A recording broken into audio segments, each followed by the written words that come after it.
you can talk to someone and you might be talking to them, and then if suddenly they look at their clock and go like, you can see they're maybe bored or you need to switch gears. So same thing in the digital world. We can see if someone started filling out a form and is kind of fumbling, or if someone is idle, which is a good proxy for about to disengage, or if someone is about to leave a page. And what do you do with the data?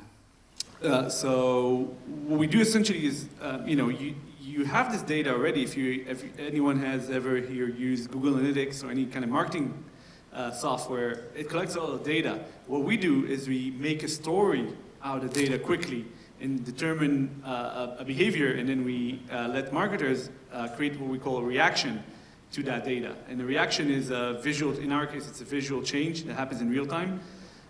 So essentially we pinpoint, we collect data, call it an event, so say call it confusion, call it hesitation, call it idleness, and then you can create a reaction to fix that for a visitor in real time. And by that increase your This supports your argument that there is no thing. Even when we think we're alone in front of our screen, somebody is watching us. And when you talk about body language, I heard a crazy thing.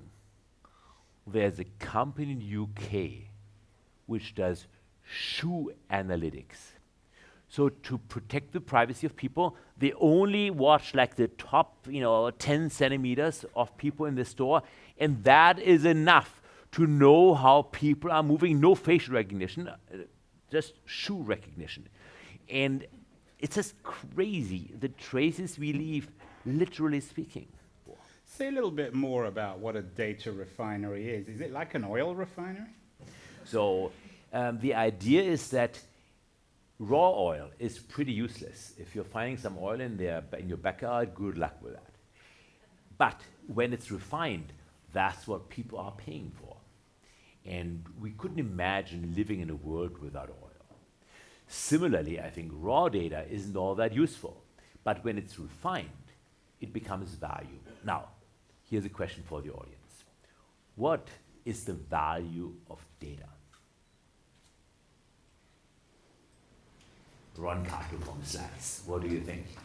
The value of data, from a consumer perspective, I would argue that the value of data really is in personalization. Seeing what you want to see, or seeing things that you didn't know you wanted to see, but you are seeing it now. Now you do know. You're nodding, Andreas. What does that mean, seeing something that you...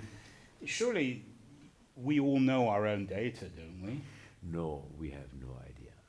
And I think the value of data really is to help you make better decisions. So the stickiness to the refineries is the data they have.